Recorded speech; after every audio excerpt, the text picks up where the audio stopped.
Hi, everybody. It's Angela from Polymath Place here today with hopefully a familiar face at this point, Dustin Miller, Polyinnovator. Here he is. Woo! All right.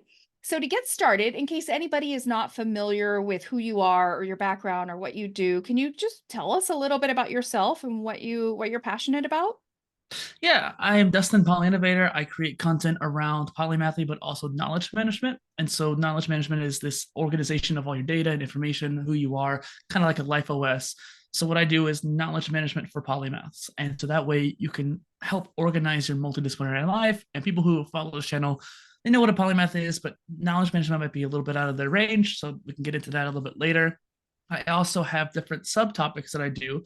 Like I've taught swimming for a decade. We are just talking before the call. I taught water aerobics as well. So one of my sub bubbles is swimming. Another one is gaming because it's been a big part of my life. And another area is content repurposing, content creation. So those three other topics besides the main one are all four things that I do.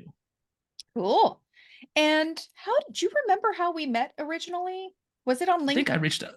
I think LinkedIn. I think I reached out to you because I wanted you on the show or something like that. Yeah, I think that was it. And we met, I think it was like 2020. Yeah, it was a while It was, back. it was pandemic time frame. Now we're in 2024. So God, we've known Three each other years later. for half a decade. It's getting there. Wow, time flies when you're having fun. So Dustin, we are both content creators in the Mhm. polymath space.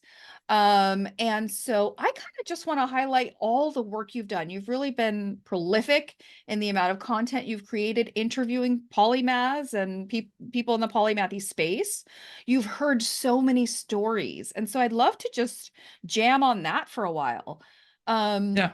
can you tell me like what led you to become this content creator around polymathy? So I started out with a blog called United Living Construct, which meant to be like a hub of innovators. And what I really realized in retrospect was that it's more like a hub for polymaths is what I wanted. But I didn't know what how to really explain that. And I also wasn't really ready myself to create that hub. So what I realized was I needed to focus on building a personal brand. I needed to share my knowledge and share who I am with the world. And so I tried doing both at first, but I ended up just kind of putting off the other one for the side and focusing head on with Polyinnovator. Polyinnovator is my name. It's just who I am. It's I'd rather people call me Polyinnovator than Dustin kind of thing. And so when someone looks that up, they're going to see a lot of different things that I've done over the years. I started this around 2018, 2017-ish, like late 2017-ish. Started blogging, started making podcasts, eventually got comfortable being on camera. Now I'm totally comfortable on camera. I can do hand gestures. I'm looking at the camera now. Like these are all skills that I learned by building out my YouTube channel. My first phase, as I call it, was around self-education, creating my own do-it-yourself degree. And that led me down this divergent learning pathway that I was able to not only organize all my different learning through this knowledge management tool that I created, but also be able to pursue many different avenues and niches that I wanted to learn. That's where kind of that knowledge management comes from with Polyinnovator. That's where it started. Eventually, I started doing, I wanted to do things more swimming based because that was my background. But ironically, in 2020, quarantine happened. So we're all stuck at home. And instead of kind of going into teaching from home, like a lot of trainers did, because I was a personal trainer at the time too, I ended up going the opposite way and doing interviews. Don't really know how it kind of just happened with matchmaker.fm, which is a tool to help podcast guests and podcast shows come together. I messaged a guy. He actually did not really think polymathy was a good thing. I think he was more of a specialist mindset. I kind of changed his mind in a way, actually, after our call and since then as well. But it was kind of interesting. Like that's kind of a cool topic. Like let's debate it on the show. And it was kind of fun because we had this interview. Didn't really quite know what I was doing. I had a good idea of where I wanted to go. From there, I did about 60 interviews in 2020 and about 30 guest appearances at other shows. 2021 was pretty much similar in that regard, just maybe only like 70% of that same amount. And then last year, I still kept doing stuff as well. So even since then, I've done 120 interviews. I've done, and plus 10 more on my other show. And yeah, just keep creating more and more content. Wow, you are committed. And you've probably met some amazing people, I would guess, through all those interviews. Mm-hmm. Are there any are there any strong polymaths that sort of stand out in your view that you'd like to highlight or share their Yeah. stories? Anything like that? Well, and when I have people on the show, not everyone's going to be a polymath because it does take a while to probably get there. Obviously, with levels of expertise, but they're polymathic at least, and they have maybe a generalist level of knowledge or something like that. So I kind of just see everybody as polymathic. I don't always call them polymaths unless they have like, multiple different expertise. But there's one, Hiroshi from Japan. He is a worldwide traveler. He's someone who, he's, what's the word? He's a street performer, does all these amazing different stunts and performances on the streets around the world. He has this amazing skill with calisthenics and exercise. He's an entertainer. He's a content creator now on TikTok, which is how I found him too. It's just one of those things where he has multiple different skills when it comes to martial arts and this balance and being a showman and just all these different kind of areas. He was someone I was able to get on the show. It took a while because it was one of those things I had to communicate through social media, and he was across the globe, and he wasn't able to travel at the time because of quarantine. But it was interesting talking to him. There's obviously Dr. Merritt Moore, who is a ballerina but also quantum physicist, and she's trying to learn robotics to work with NASA. It's one of those things where she kind of is a good epitome example of someone who's very polymathic. But there's examples all across this kind of spectrum of disciplines and levels of knowledge, and I really enjoy talking to all these amazing people. I bet you do. I know from, I've interviewed a lot of polymaths too, of course, for my channel and for my dissertation, and then the Mm-hmm. Polymath Place community on Facebook. Like I'm constantly interacting with polymathic people. And man, some of them are just so impressive. I feel like that's one of the perks of being in the polymathy space. It's just like all the Mm-hmm. cool people you get to meet. Do you feel that way too? Well, a lot of people I've talked to, I found them in some of the most random places. There was one person, a venture capitalist, Alex Dunstan, and he talked about just this idea of a linky brain, like Linky brain, linky brain, and just someone who sees all the patterns and brings them together. And I thought that was very polymathic. Obviously, a lot of polymaths do that. Not every linky brain is a polymath, but I think that, well, no, not every polymath is linky brain, I guess. Oh, okay. Let me rephrase that because I know you don't do any editing on this. Not every leaky brain is a polymath, but I think every polymath is a leaky brain.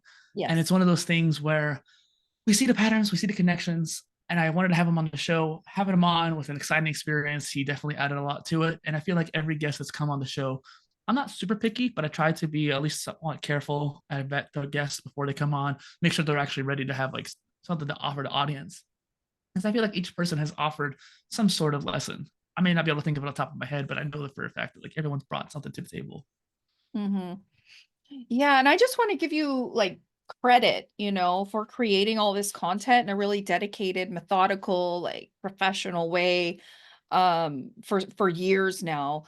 And part of what I think that you've done and that I'm trying to do and like the other thinkers, whether in academia or pop culture, the authors, the content creators in the space, we're growing. We're a growing field. And when I first started in this space, well, when I first started my doctoral dissertation back in 2015, there was like very little on modern polymathy. Like Yeah. everything that existed in the academic literature on polymathy was pretty much like looking at creative geniuses from history, or it was looking at one polymath at a time in current day or from history. But there wasn't like a whole lot about modern polymaths. It was almost like people believed, oh, to be a polymath, you have to be like that can only be judged once someone's dead, you know? Yeah. And I just think that's not a good way to think. Like, I really believe that by bringing attention to the human phenomenon of being polymathic and by understanding it as a human phenomenon, we can leverage it more. We can support it more. That Mhm. there's value in understanding polymathy as a human phenomenon. And what my dissertation did, like the contribution I think it made, or one of them anyway, if I may be so bold as to say myself, is that it looked at modern polymaths and it found the trends and themes common among them. Like, isn't that a valuable lens through which to understand polymathy? Um, do you feel like the field is growing and that people are now seeing this as like a valid and important way to express your human capacities, because I know, at least for me, when I first got started, most people didn't know the word. There was almost no awareness. There was almost no research. There was almost no academic literature. There was almost no content online. And now here we are in 2024, and the age of AI is here. And people really do need to be multi-skilled and multi-talented, I think, Yeah. more than ever. And so now this is really starting to take off, but it's been a long road to get here. Has that been your sense that this is a growing field? It definitely is. So I definitely want to expand not just to polymath, but also generalist and multidimensionalites as well, these different terms. There's a few different things I wanted to go off of from what you just said. What you kind of alluded to is what a lot of creators have called the digital renaissance. Dan Coe is someone who's talked about it quite a bit as well. And this digital renaissance is interesting because all these different new skill sets and abilities, understandings of the new technologies, these are something that you need to have a multidisciplinary mindset in order to understand. So you have to understand multiple different types of technologies and how they work together. And so being a polymathic mindset is key for success in this digital renaissance. But speaking of the idea of a renaissance, something you were talking about is how a lot of people were thinking about polymaths, were thinking about posthumously, kind of people of the past. However, there is a limitation across the board that people don't really account for. Is that when we think of the Renaissance, we think of the Italian Renaissance specifically. Just a little tangent. Ironically, there's no word in Italian for polymath. That's actually a Greek word, poly meaning much or many, polus poly, and math meaning areas of knowledge. So it's actually kind of funny how even though we think of like a Da Vinci or Michelangelo, there was no word for it back then. Sprezzatura is the closest one. It's not really the same. And so it's interesting to think about the idea of the golden age of Islam or the Chinese Renaissance and all these other areas around the world that had very similar experiences as the Italian Renaissance. But we don't necessarily look at that. So even though, like you're saying, we need to celebrate the modern and current area of polymath and age of polymathy, I definitely do think we need to highlight some of the past ones that aren't getting enough attention, like some of the Arab polymaths. Yeah, That's something I'm going to try to do down the line too. that's a great point. I like to focus on modern polymath. I mean, I think there's great use in understanding history, obviously. Like understanding what's happened in the past is so important to help inform how we move forward. I really love focusing on modern polymaths because it's relevant. Like we can do something about it. Like modern polymaths are still alive. They can help make the world a better place. And for me, polymathy, I was having this debate in the Facebook community recently. I shared on Christmas, I shared a video about what polymathy means to me, like why I chose to study it and like all the things it's about for me. And technically, the word means many learnings. But for me, because of my doctoral work, I know the trends and themes that come with it in modern day, which may be different from what in history came with, in the age of the Renaissance, being a polymath was normal. In the age of specialization, being a polymath means you got to have guts and be willing to be different and Yeah, be bold. And so in the context of current day, it's been really helpful, I think, to understand what polymathy really looks like when you study it as a phenomenon in modern people, because then we can really understand it as a phenomenon and encourage it and leverage it and all the things that I said earlier. Do you feel like I mean, this is kind of an obvious question, but like obviously you look more at current polymaths as well, like that you talk to real people who yeah, I are talk to alive, people. nothing, I'm not you talking to dead dead people. Yeah, people. and I'm a Ouija board in the back. So I see dead people.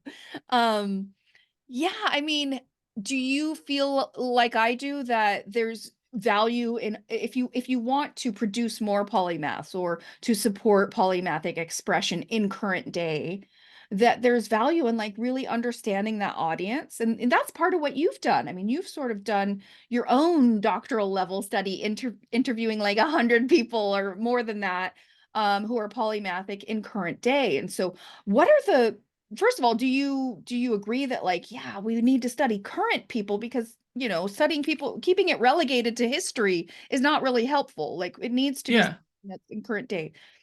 while you're focusing on the modern folks, and there's obviously a lot of historians who focus on the past, for me personally, I think I create content around both. and even like future. I want to try to sow the seeds for future polymaths too, and help give them the pathway to become it. So that's part of the reason why I do the knowledge management work that I do. And so for me, it's all three: past, present, and future. And that's kind of where I'm at. I understand that you're more present, and so that's why you and I work well together, because we can actually like help each other out on that. But I really want to be able to get as much information and content out as possible. And so it's one of those things where we just need content across the board. And so I think I was showing you a month ago just the plans for the Polymathy newsletter I do. And just there's certain topics that I have on there that are just unique. Not sure, I might have picked some of them for like SEO purposes, search engine purposes, but some of them I also picked just for the sake of this is a really cool idea, like solar system and polymathy. How do they relate? And to see the balance between those two ideas. This week, I released the polymath imposter syndrome kind of post where it's talking about that feeling a lot of people who are multidisciplinary get. So I'm trying to just really, ironically, take a polymathic approach regardless of the time period. Yeah. So I have a Swath. question for you. This is going to be such a fun thing to compare and contrast because, as I mentioned earlier, part of what the phenomenological study I did for my doctoral dissertation was to find the trends and themes common. Like, what's the common experience? No matter, like, basically, whoever you're interviewing that's a really strong modern polymath. That's what I did. I interviewed strong modern polymaths, and there was all these criteria, and it was overseen by a committee of doctors, and it was very academically properly done. But the Mm, goal was to find the trends and themes among modern polymaths so that I could really understand what is the experience of being a modern polymath like. And so themes like it's obviously related to curiosity and yeah. self-directed learning, and there's a sense of bravery that's involved. It can happen for people regardless of their financial background or their childhood upbringing, like functional or dysfunctional or wealthy or not. Mine was dysfunctional. So I know most of us are dysfunctional. yeah. It brings hope for all of us. So I did a very kind of formal study to find those trends and themes. And for anyone who's interested, you can always go to polymathsplace.com or find it on ResearchGate for free in digital format, or you can order it on Amazon if you want a hard copy, if you want to read that. But I'm curious for you, you've interviewed all these polymaths. Like what were the commonalities that you could see between all the people that you've interviewed for the Polymath Polycast? Thanks for getting the name right too, by the way. I want to kind of go back a step before I get into that question. The idea of the interviews, for example, how I conduct them. I spent way too much time learning how to do a podcast before I actually started doing it. And that goes for the solo part and the interview part. So I started doing a solos back in 2017. And it was one of those things where I made around 40 episodes before I had done 42 episodes before I started doing interviews. So I knew how to podcast, I knew all the tools, I knew all that stuff, but I didn't really know how to do interviews. So I spent a ton of time learning how to do interviews because I knew at some point I wanted to do it. So by the time April-ish of 2020, where I was actually starting to get ready to do interviews, I just didn't know how to get started, and this tool helped me get started. I knew what I wanted from my show. I knew that research was really a big part of it, especially when it comes to preparing for a guest. And with having polymath guests, you might have a different experience because your show is a bit different how you formulate it, but format it, I mean. For me, I knew I had a certain idea in mind. I wanted to do a ton of research on my guest to the point where it was excessive. And so Lewis Howes, who's a big famous podcaster, he talks about the pre-show is the show. How you prepare is going to be greatly determining the quality of the show. So I spent a ton of time researching. Like I'll read a person's entire blog, go through their entire YouTube channel, or read their book or something like that. Like I read your dissertation, at least like 80% of it, I think, before I had you on. It's one of those things where I think there were some parts of it that were beyond my academic skill level. But it was one of those things where I've tried to make sure I went through that before I had you on and prepared to make sure I could actually talk to you about it. And so when I had guests on the show, I would do this swath of research. I would look at their entire online presence. And I've actually turned people away who didn't have an online presence, even if they were polymathic in some cases, just because I couldn't generate enough good questions without having that content to work off of. But there were certain examples where I had a guest. I went through his Instagram. I went down years and years worth of posts, found one single post where I was able to find his hero, and I was able to ask him a question about it, and it left a good mark as a host to him. Like it made him feel accepted and seen, and that's something I really want for these guests because I noticed that there is a common pattern, regardless if they see themselves as a polymath or not. being seen as one is very helpful. And some of them did not know that they were polymathic or didn't even realize the word was existed, for example, too. And so by coming on the show, you could see their eyes light up and be like, oh, that makes a lot of sense. You can see the connections being formed essentially. And that feeling was a big part of it. I agree. Gosh, I have had that happen so many times when I teach a class or give a lecture, whatever it is, or people find the group on Facebook, for example, or this channel, and they're like, "Oh my God, there's a word for it? Oh my God, you mean I'm not a weirdo and a freak? Mm, I thought I was the weird one. I thought I was crazy because I'm not specialized and I don't want to stay in one thing. I thought I was the problem." And then people find out, no, no, it's not a problem. It's pretty normal. It's natural. human It's nature. helpful. Yeah, I mean, it's really good for creativity and innovation. It's a great way to explore your authentic self, and have the full human experience. Like, no, a lot of geniuses are polymaths. Like, it's not, and there's a word for it, and it's a thing, and you can understand it as a human phenomenon. And there's further, I really believe that when people have that word, sometimes labeling is harmful, right? But sometimes having a label to like understand yourself, it really shifts. Like someone just told me today, like, oh, I didn't have a word for it. And thank you so much. Like it's like this aha moment people get when Mm. they realize, oh, this is okay, and I'm not a freak for being polymathic. Have you had that experience as well where people realize like I mean, you alluded to it a minute ago where people are like, oh, like they're having realizations once they find there's a word for it. But I also find that it's not just like, oh, what a relief, there's a word for it, but by having a word for it, it allows you to really kind of step into it even more.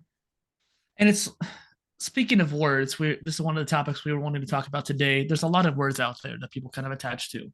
And Mhm. it's kind of like trying to find an anchor word for you, like you're saying.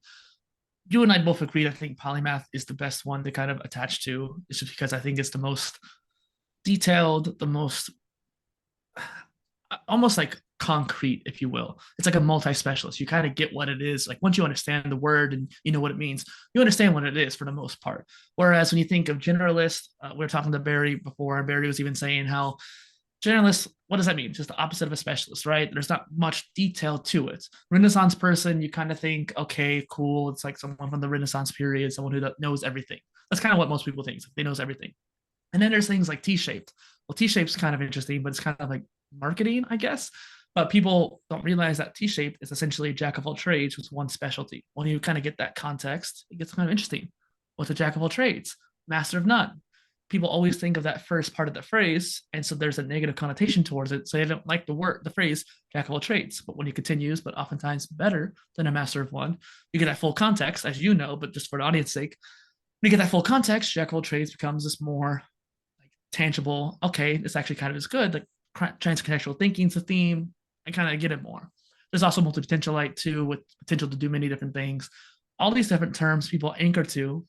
And with like multi-potentialite, I think a lot of people anchor to it because it's more modern. It came out more recently. So people have that, I don't even want to say recency bias, but it's more of like, okay, this is new. This is not like something that's old and like ancient, kind of like polymath is, or polyhistory if you want to go like even more kind of, yeah. Yeah. And so it's one of those things where people kind of attach to that, but it doesn't really mean much. Like, what does multi-potentialite mean? You don't really have much in the background. You haven't done much with it yet.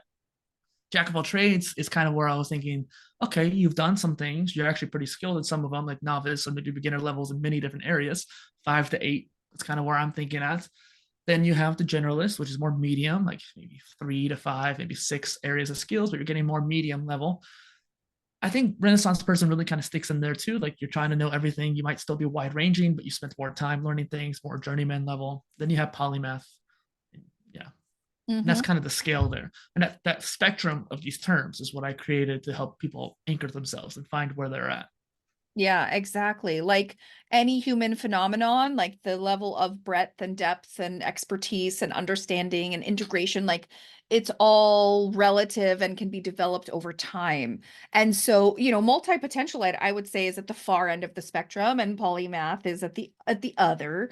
Obviously, polymathic can be all along before you reach polymath as long as you're sort of open and curious and exploring learning very broadly and deeply over time. Well, and it used to be called the polymath spectrum before I realized it might be better for me to kind of isolate that as a word and call it the multidisciplinary spectrum. So, like you said, polymathic can go all the way across, but I think it's easier for people to kind of get their head around multidisciplinary being all the way across. Okay, you're doing more than one discipline.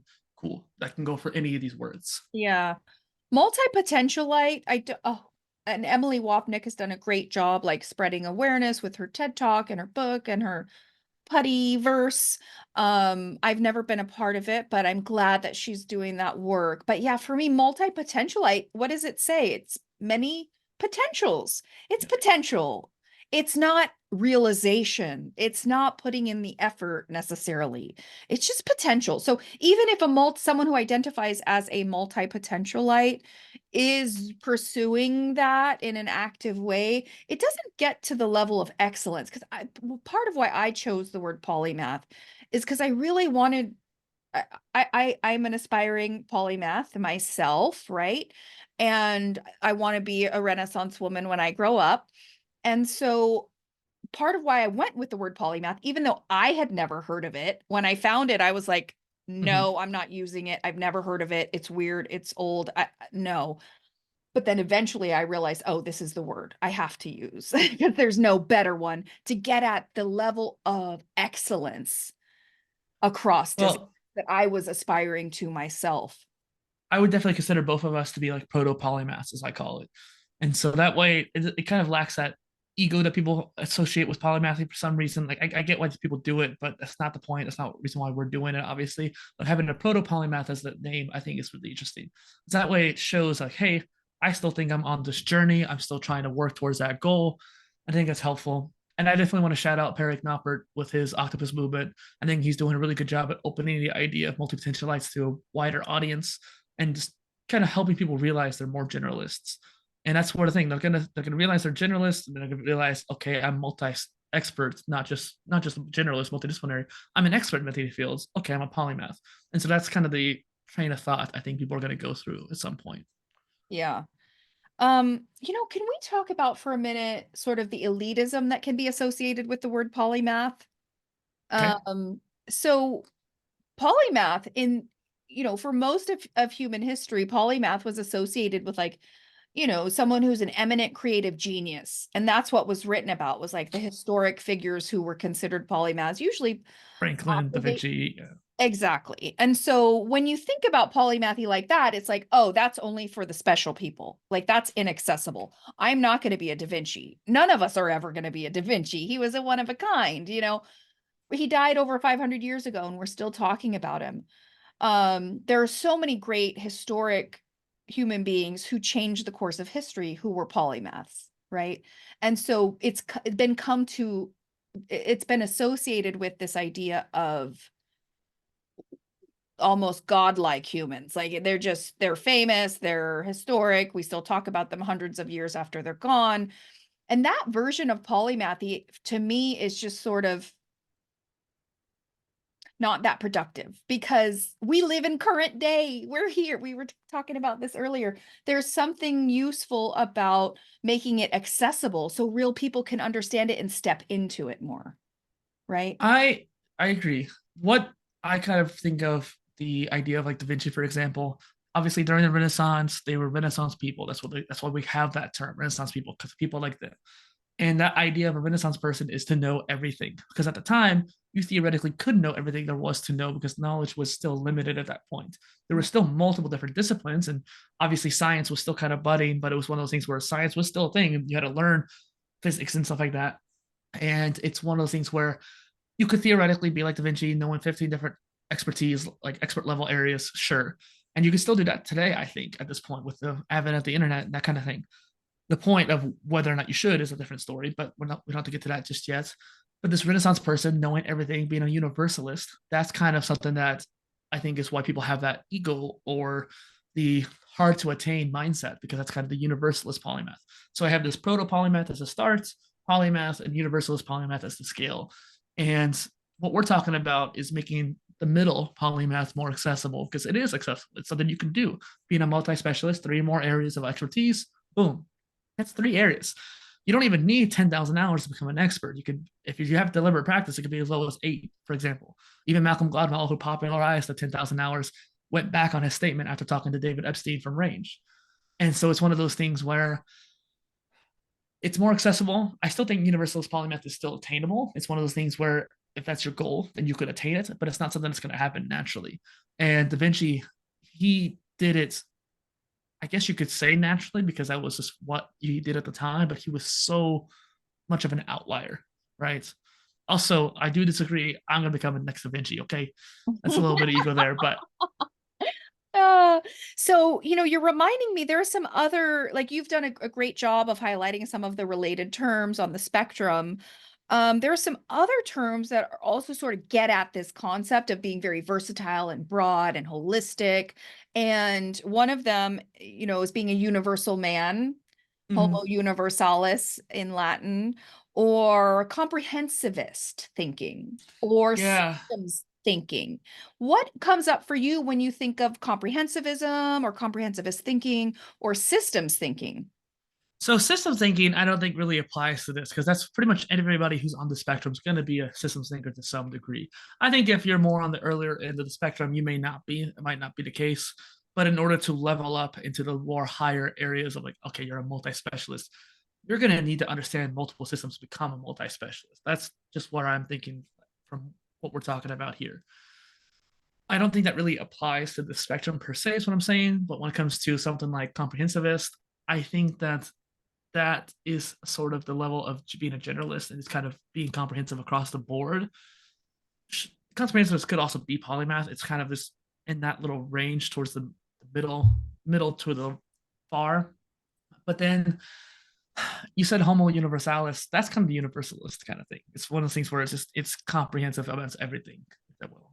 There's Yeah. also someone who came on my show, Mark Go. He came up with this concept, which is really cool. Uh, and this is what made me kind of respect the idea of multipotentialite a lot more. Is the idea of pluripotent. It's like a biology term of these stem cells being able to be up pluripotent to any kind of cell. So this blank slate cell could become a muscle cell or a bone cell or a brain cell. And that pluripotentiality, I guess you could say, if that's a word, it is the same mindset of what a multipotentialite could be. So that's kind of the motivation behind what people identify as that, I think. I'm not trying to defend that word. I'm just thinking like they're part of the whole house, if you will, in Mark my Go view. is so cool. I Oh, need I to have love him him. on my channel. Like I need to have him back. what he's done to leverage the intelligence and capability and energy of young people in polymathic ways in a business setting has been so cool. Um, okay, can I propose an idea to you too? And you can disagree with it. But one of the things that got hammered home when I was in my doctoral program is that most issues or phenomenon can be analyzed from three levels of analysis. So the macro level, the meso level, and the micro level, right? So Okay. obviously, micro level of analysis is one person at a time. So polymath, for example, and I studied polymaths at the micro level of analysis, really understanding one person at a time. Um, at the next level up, sort of like organizational kind of level, you're not at a societal or governmental level. I would say that, and I have a recording on my channel about organizational ambidexterity. And what that Okay. is, just quickly, is it's the ability of an organization to exploit what they're good at while also exploring what they need to be able to do to grow and adapt and stay competitive as a business. And so that organizational exploration is a kind of organizational polymathy. It's like, how can I learn? How can I adapt? How can I grow? How can I learn? It's polymathy kind of at the meso level of analysis for me. And then It go ahead. Yeah. it reminds me of entrepreneurship. Yeah, yeah, yeah. Yeah. And polymathy, of course, has so many ties to entrepreneurship. No, not entrepreneurship, intrapreneurship. You're talking Okay. intrapreneurship, yeah, Yeah, but yeah, since it's related to yeah. entrepreneurship, yeah, a lot of Okay. polymaths become entrepreneurs. Um, and then lastly, at the and this is where you may disagree, but I sort of feel like if you take polymathy up from the individual level of analysis and then you put it at the meso level and you get, organizational expressions of it, and then what is it like at the macro level, at the highest level? What is polymathy? And for me, and I've never read or heard someone else say this, and maybe I'm wrong, but for me, systems thinking is the expression of polymathy at the macro level. What is systems thinking? It's holistic thinking. It's not systematic, or like I think some people think of systems thinking as like, oh, you got to check some boxes and be systematic, but that's not what it is. It's really being It's holistic. noticing the patterns. Yeah, it's seeing the whole picture, not being specialized. It's a way of thinking, which I think could apply at the, at the macro level. I don't know if I have permission. I need to be able to share my screen because it's Oh, very funny that you mentioned that. okay, So, go ahead. one of the things that I want to share is that I've always been a systems thinker ever since I can remember. It's one of those things that's been embedded into me, which is why when we were talking about it earlier, I do think it's very polymathic systems thinker. I don't know if it's necessarily for generalists or multipotentialites. That's just something I have not thought about enough. I have to get back to you on that. So I don't disagree with what you're saying. It is a holistic kind of way of thinking. You were mentioning the scientific levels like meso and macro. And so it's really funny that you brought that up because you're the first person I've talked to that's brought that system up. And what's really interesting is that I actually used it for my knowledge management system that I created. Nice. And so I'm just going to give a simple example. I'm not going to go into too much detail here, but I want to share my screen so you can see. This is the system that I created in order to organize my polymathic life. So I was thinking I needed something that was more than just macro and micro, which is what all the other systems were doing, like the second brain, para method, all these other tools that people have used. It's always been like two levels essentially. Mhm. And what I wanted was to have either three or six. And it ended up being six because that's just where it kind of came out to be. Supra yearly, macro quarterly, meso monthly, micro weekly, nano daily, and pico hourly. And while I don't necessarily provide the templates for each individual one, I try to, at least for some of them, this is a template people can download for Notion. This is capacities, though it's a different tool, but for Notion, they can download it, planning your year ahead and reviewing the year behind. Did you account for all the different areas of knowledge that you live in? So, for example, I have my swimming, my knowledge management stuff, these two different skill sets and knowledge areas that I work on them this year, that I keep them going this year. So, kind of reviewing that and then planning the year ahead. Where in this year do I think I'm going to be able to work on these different projects and these different expertise?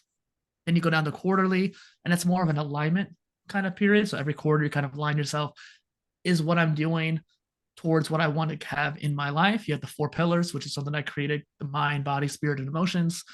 I think polymaths embody that four pillars philosophy very deeply. And the ones who build up all four pillars are the ones that actually help towards that universalist polymath level.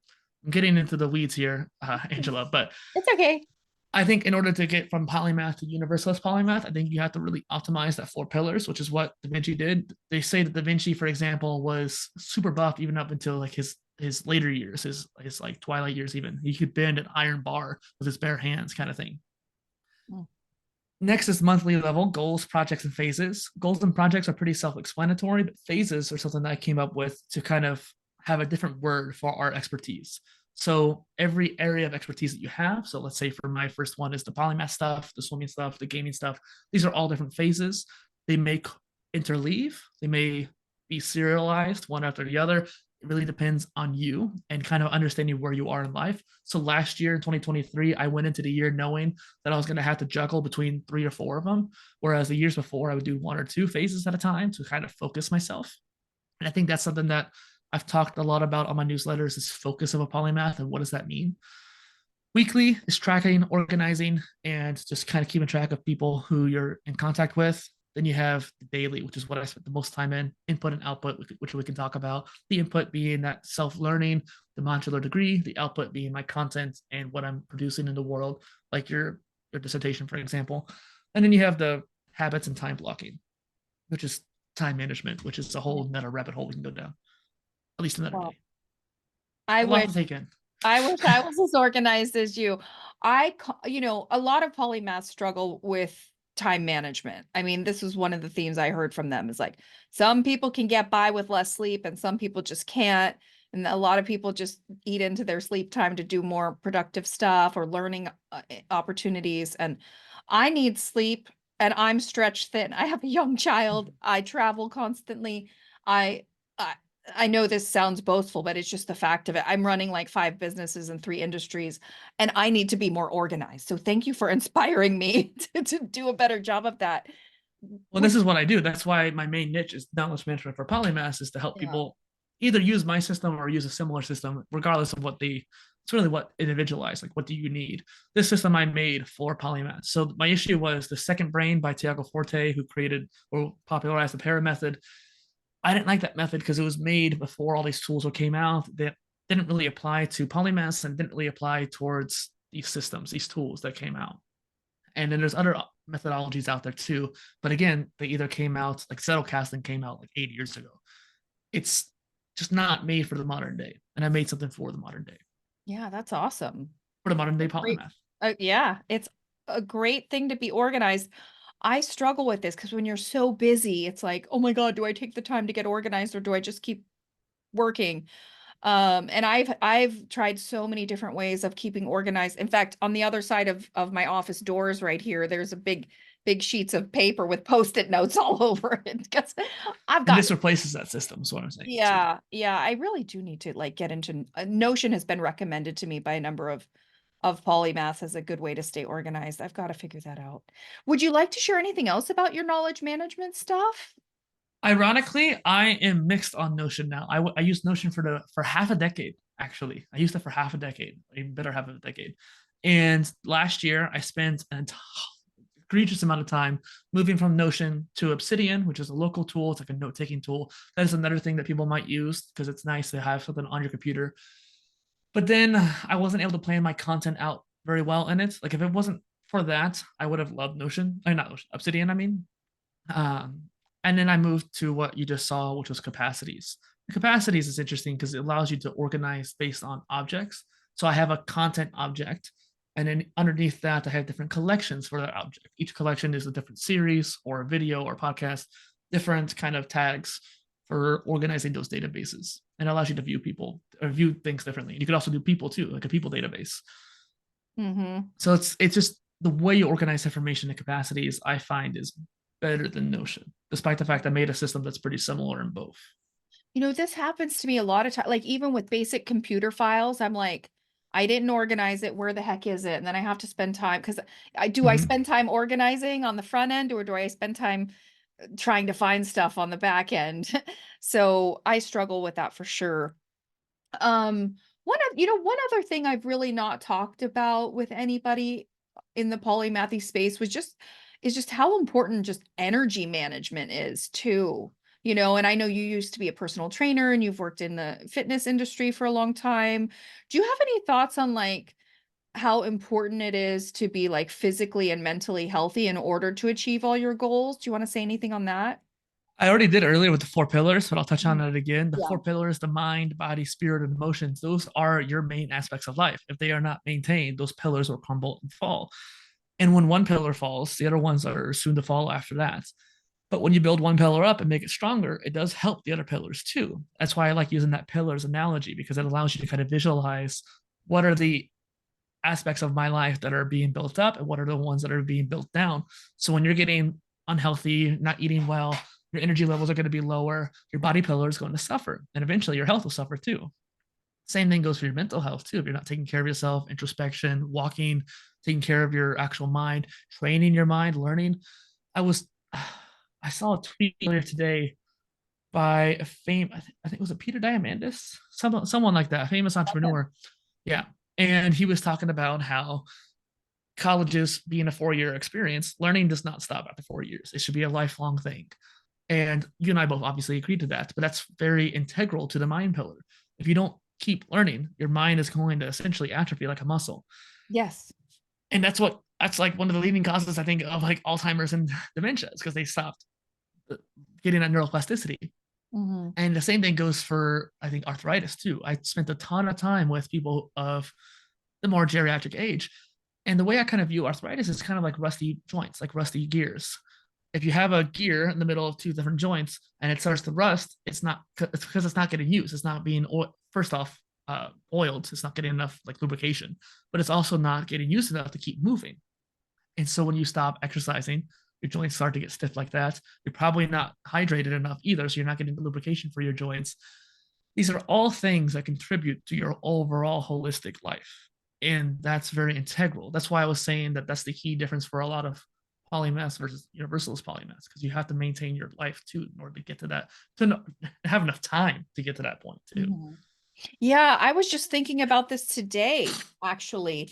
And I posted something in the Polymath Place community about this that like I personally believe, and I don't know that I have any specific data to share on this, but I really think that people who find their authentic, full selves, that live their lives in the way that feels like a real, true expression of who they are on the inside, people who unleash their inner polymath, I bet you they age more slowly than people who do a job they hate and they stay in it anyway and they do what's expected of them and they never find their real authentic self and they just show up as an avatar going through the motions.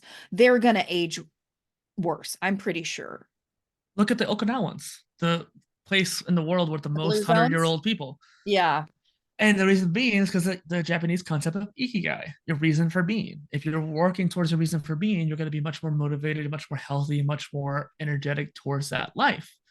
And that's why on the macro quarterly level, it's the four pillars of ikigai alignment. Because basically, it's 8 areas. Like, let me click on this. I can make sure I say it properly. Your four pillars are the mind, body, spirit, and emotions. Cool. Your ikigai is your mission, your passion, your profession, and your vocation. So essentially, what you love, what you're good at, what the world needs, and what you can be paid for. And when you find the intersection of all four of those, that's your ikigai. The four pillars is the same way. Like once you find the intersection of all four, you're going to be a lot your true self, your perfect version of yourself, essentially. And so Yeah. by having both of those aligned, that's what's going to keep you going for longer. Yeah. So, I want to ask you another question as well. So I recently, just as I mentioned on Christmas, I shared this video about like what polymathy really means to me. And, I said things like it's really about finding your authentic self, being all in at life, just letting yourself be free to be who you really are and to have the full human experience. And it's done through many learnings and through exploration. I'm curious for you, like if you were just going to sort of flow on like what does polymathy mean to you or this kind of whether you use the word polymath or something else, like what is it really about for you? Like why are you into this? Why have you done Hmm. all these recordings and interviews? What is it really about for you? What does it mean to you? I don't know if you're doing this on purpose or not, but it's funny that you ask me that because that is the question I ask every single one of my guests. What is a polymath to you? So it's interesting getting it turned around on me because you're the first person to really do that. I would say the polymathy obviously it goes down to curiosity and being insatiably curious. That's the first thing that comes to mind. I have to say it.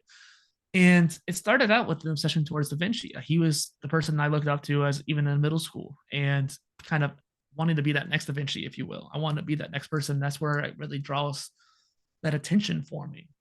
I find that polymathy was a natural course for my life. Like I said, I'm a systems thinker, but even at the physical gym that I worked at, where I did all these different jobs for physicality, it was interesting to think about. I had 6 different roles at one point. Ironically, I still wasn't full time, but I had 6 different roles. I was getting pulled every which way. And some of them were in a dry area, some of them in a wet area, some of them were teaching, some of them were just pool management or lifeguarding, and or admin even at some points too. Despite the fact I was getting pulled in so many different directions, I felt at home. I felt like myself in that craziness. And that's one point in my life besides the Da Vinci stuff where I felt like, okay, this is who I am. I am polymathic. I do need to incorporate that. And to me, I think one thing that kind of differentiates me a little bit, I know a lot of people have said this though, is that polymaths are innovative. And that has been the key feature for myself, I guess you could say. Innovation is something that I drive towards. Hence why I came up with the idea of Polyinnovator, polymath of innovation. Because sure, polymaths are innovative, but my goal is to innovate these areas. I wanted to innovate education. I wanted to innovate how we teach swimming because I think a lot of swim instructors do it very poorly. Even the ones online, some of the best ones in the world, they do not convey the information effectively. And so I wanted to give my two takes on that, give a book, a course out there so people could so I could innovate the way we teach swimming. Same thing goes for gaming. I wanted to show there was more ways of gaming, there's more ways to approach that decompression that people feel when they play it. My intention was to innovate those fields going in, going forth. Obviously, that's kind of the same thing what a specialist would do in those fields, anyways. But my mindset was very much so like that. Hmm. I agree. Like I love for me, I love learning, but even more than learning, the thing that really floats my boat personally is when I have a new insight that I never heard before. And then I analyze it and I test it and I check with other people and they're like, yeah, oh yeah, that's valid. And I feel like, oh, I just created new knowledge. I birthed a new idea. And I love that feeling. I love being innovative and creative. And polymathy allows that to happen more, because you've got more tools in your toolkit. Do you get that same feeling of like, I love the innovation. I love doing that. I don't know. I don't know if I've got to that point yet. Maybe it's because you have a more academic background. I feel like that might be the difference between us. I find that I'm trying to just pave new way in a different way. Like you're coming up with new ideas. I'm trying to just take ideas and run with them. Because a lot of the like you might be making new ideas, but for the most part, other people won't be making new ideas. They're just coming up with the same idea someone else had. Right. But the key difference is execution. What do you do with that idea? You are at least like coming up with new ideas and doing something with it and like sharing it with people, and you're getting it cross-examined as well. So you are different than most people. For me, I wanted to execute. I might be coming with the same idea, but I'm doing something with it, if you will. I don't know Mhm. why my camera keeps autofocusing too. Hmm. Well, I like that. I think we both, as content creators in this space, have wanted to make this an accessible subject to encourage Mhm. more people to step into it and embrace their own human versatility and capability and lifelong, life-wide learning, authenticity, bravery, curiosity, courage, like all that cool stuff. So as we probably should begin to wrap up now. We've been going almost an hour.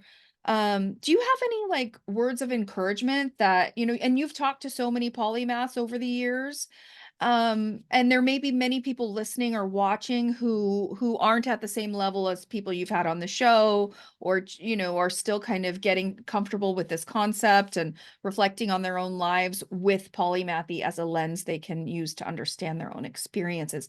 What words of wisdom or advice do you have for people really wanting to embrace their own polymathic potential? So earlier we were talking about present versus like previous polymaths in the world and Mhm. past, the history. And one thing I've really driven home on countless podcasts as a guest when I went on other people's shows was this idea that being a generalist, being an expert generalist, even too, has been in our species for a long time. This idea of being a specialist has also been with us for a long time, but the idea of only being a specialist has only been around for 100 years or so since the Industrial Revolution. And the Max Planck Institute of Geoanthropology, sorry, I can't speak today, they came up with this kind of research back in 2018 where they're saying that new study, I'm just going to read it off here just real quick so I say it right. New study argues that the greatest defining feature of our species is not the symbolism or dramatic cognitive change, but rather its unique ecological position as a global generalist specialist. In simple terms, we are still here. Unlike all the different other human species that were, 100,000 years ago, 300,000 years ago, I guess you could say, instead of those other species, the reason why we are here instead of the other hominins is because we were able to adapt to new ecologies and areas in the world. Mhm. And that is something that I think is fascinating. Even 300,000 years ago, we had generalists. And then all throughout the Middle Ages and obviously in the Renaissance periods and stuff like that, we had tons and tons of generalists because you had to do more than one thing. Even if you were a blacksmith, you needed to know how to cook, you needed to know how to raise children, you needed to know how to work leather, make clothes. You had to do many different things. You had to be multi-skilled because that's how we survived. And I think that's something people forget that's in our history. Yeah. And So it's not it's it's good natural. it's good for survival for sure. Having poly capabilities. Oh yeah. In an economic recession or in an era where AI can take your job and you're just you know, No, I'm going to tangent there a little bit. AI is not going to take your job. People who using AI is going to take your job, and it's those people who are able to adapt to the new technology, who are more than likely generalists themselves, are probably the ones taking your job. AI is not going to, because there's going to be more jobs coming in this new time period than there is going to be leaving. So it's actually going to be in a positive, because I've looked at the studies, I've looked at the different changes when it comes to the careers. It's not going to be less jobs. It's actually going to be more, just different. People need to adapt to these different new, jobs. different kinds of jobs. Yeah. Some old jobs may no longer exist, but new jobs will be created. Yeah, Yeah. that's more correct. Um, but for me, it's not just about survival, it's really about thriving. Yeah. If you want to have the full human experience and be authentic and Yeah. really live your life truthfully and age better because you feel like you're doing what you're supposed to be doing and you're really being yourself, and that's less energetically draining than putting on a show all the time, right? Like Polymathy isn't just to help survive, because that's certainly the case, but it's also just a way of like stepping into the full capacities you have and living a good life, Living to For your me, fullest capacity. Yeah. yeah, for me, it's definitely tied to the pursuit for self-actualization, Yeah. human potential. That's what Polymathy is about for me. Scott Barry Kaufman wrote a wonderful book called Transcend, and Emerson too. yeah, and he's a great thinker in this space, and he's an expert on Abraham Maslow with the hierarchy of needs, and very much related to human potential as well, with self-actualization or self-transcendence being at the top of Mhm. that pyramid. Um, my last question, I just want to, Oh, oh, hold on. You mentioned the hierarchy of needs. The four pillars really takes into account the hierarchy. Like you need to take care of your food, you need to take care of survival. That's kind of the baseline. And the four pillars helps keep you strong enough to get to that actualization pillar, the top of the pyramid, if you will. That's something I wanted to mention, because the four pillars are kind of in that pyramid, if you will. yeah, And by getting your four pillars strong enough, it gives you enough height, I guess you could say, to get to that top. And that's just yeah, a good visualization of that. yeah. So why don't we do this? We probably should wrap up. Why don't we each Mhm. say a final thought, like something we want to leave a listener or viewer with, something we think about polymathy, a final thought. Ladies first. My final thought is that polymathy is not just for the elite, that it's really a human phenomenon that's quite natural, and that it's okay to do, and actually it's quite smart to do, to develop all your capacities. I don't know why we believed it was so smart to de-skill ourselves and put blinders on. I mean, it was Mm. more efficient for a time, it worked for a time, but it doesn't exactly work anymore. Yes, we're always going to need specialists, deep experts. I feel like they're taking one for the team, by having to focus in one area. I would hate having to do that for a whole lifetime. Um, but this is not just for the people from history. That's my final thought, is that like this is for us. Polymathy is for anybody.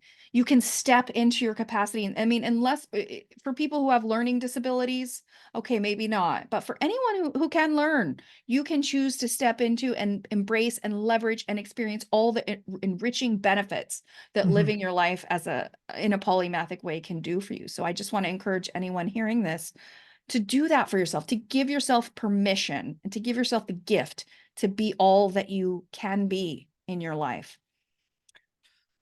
I think that my sentiment's pretty similar in the mention of just being yourself. So rather, regardless if you are identifying as a multipotentialite or generalist or Renaissance person or polymath, kind of realize the fact that there's a way of leveling up to polymath. You can get yourself there. It's not some kind of unattainable goal. You're not trying to be a universalist polymath like Da Vinci. You're trying to be someone who's multidisciplinary and multi-expert in a few different fields, and being curious too.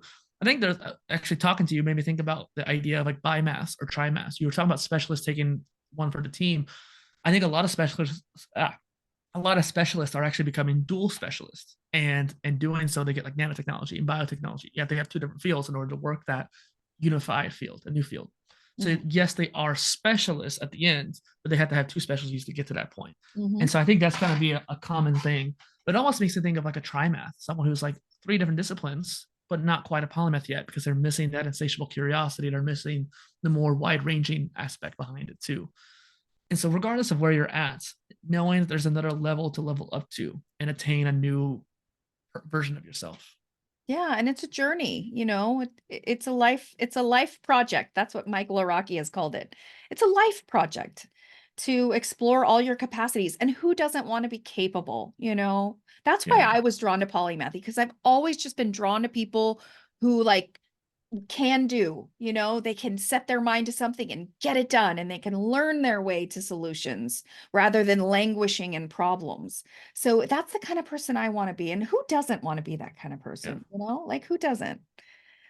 All right, Dustin. Well, this was so fun. I'm so glad, as fellow content creators in the polymathy space, that we got to jam again one more time or another time. I'm sure there will be more. Hopefully more. Yeah. You're gonna come on my show again too. You can find Angela at Polymath Place. You can find me at polyinnovator.space. Rhymes there a little bit. And yeah, say Perfect. hi. All right, everybody. Well, thanks for watching, and we'll see you later. Bye.